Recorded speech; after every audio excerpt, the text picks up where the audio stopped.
kurios veikia virusus. Literatūroje ir rekomenduojamos yra dezinfekcijos priemonės turinčios chlorą.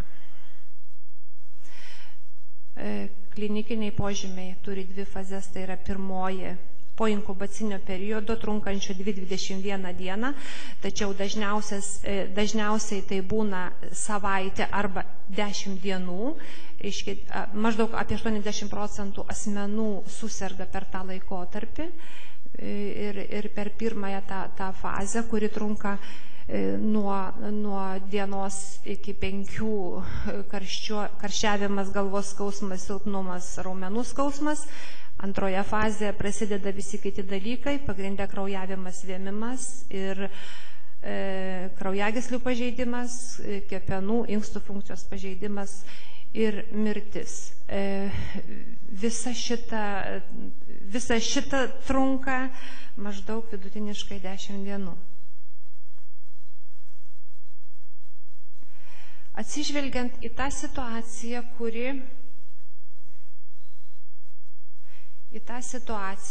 kuri čia yra pavaizduota visose 3 vakarų Afrikos valstybėse, jau rugpjūčio pradžioje Pasaulio sveikatos organizacija šitą situaciją, šitą epidemiją vakarų Afrikoje paskelbė kaip ekstremalia visuomenės sveikatai situacija. Ir būtent visoms šalims pateikė rekomendacijas ir būtent rekomendacijas protrūkio paveiktoms šalims, kurios turi bendras sienas su tomis vakarų Afrikos šalimis ir visoms kitoms šalims.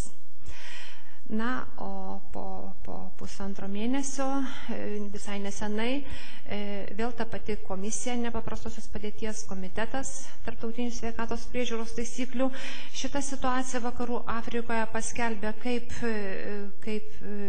besitęsiančią situaciją, sekantis vertinimas bus toliau. Europos komisija nuolat vertina situaciją vakarų Afrikoje. Paskutinis vertinimas mums yra pateiktas rugsėjo 23 dieną. Vertinama yra kaip rizika bendruomenėje maža. Ekspozicija sveikatos priežiūros įstaigose būtent vakarų Afrikos tose šalyse, kuriuose plinta protrūkis, yra iš tikrųjų išties labai didelė. Bent jau iki šiol įvežimo rizika ES yra vertinama jau dabar kaip galima, buvo anksčiau vertinama kaip maža. Keleivių užsikrėtimo kelionės metu, tarkim, lėktuve yra vertinama galima užsikrėtimo yra rizika, jei ligonis yra simptominis, tai yra, kai ligoniui pasireiškia simptomai. Vertinama rizika biologinius mėginius, turime galvoje medžiagą ištyrimui į tas Europos nominuotos laboratorijas, kuriuose bus patvirtinama diagnozė. Aišku, jeigu siuntinys yra nepažymėtas, gali būti rizika. Ir išplitimo rizika Europos Sąjungoje viduje yra dabar jau vertinama kaip galima, tačiau sveikatos priežiūros sektoriuje, šeimose, jei nenaudojamos tinkamos asmens sveikatos, tai yra asmens apsaugos priemonės, individualios.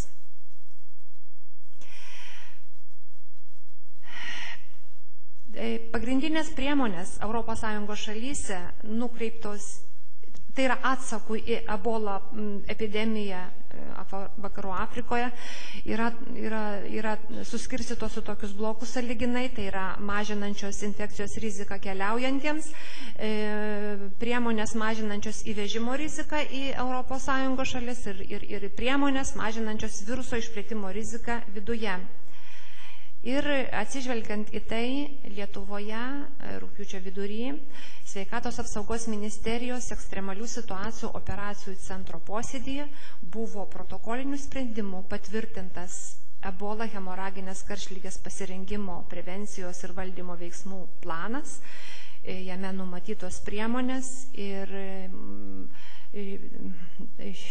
praktiškai šios priemonės numatytos šitame plane, jos yra visos įgyvendintos ir įgyvendinamos, kadangi jos yra testinės. Taigi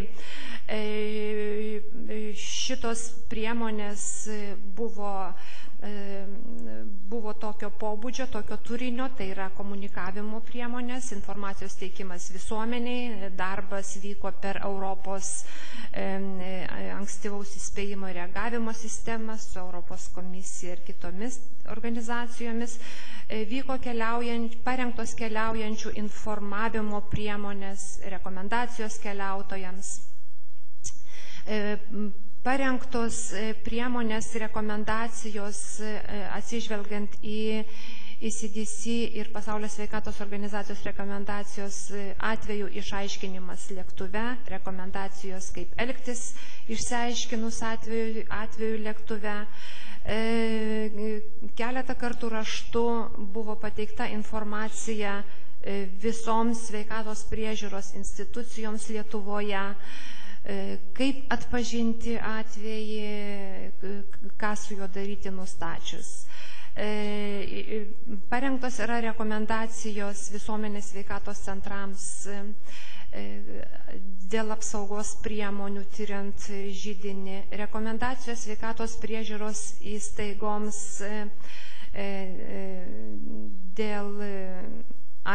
dėl kaip atpažinti atvejį, dėl asmens sveikatos, dėl apsauginių priemonių,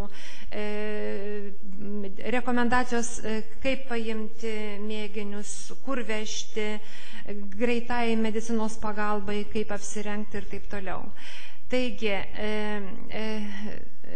darbas nuo vasaros vidurio, kuomet iš tikrųjų buvo didelis dėmesys skiriamas atsakui į ebola epidemiją, Lietuvoje vyko ir vyksta dabar. Ir tikiuosi, kad medicinos bendruomenė tikrai visi žinome, visi susipažinę su mūsų ir sveikatos apsaugos ministerijos parengtomis rekomendacijomis. Jeigu dar ne, daugiau informacijos, visos rekomendacijos, gairės,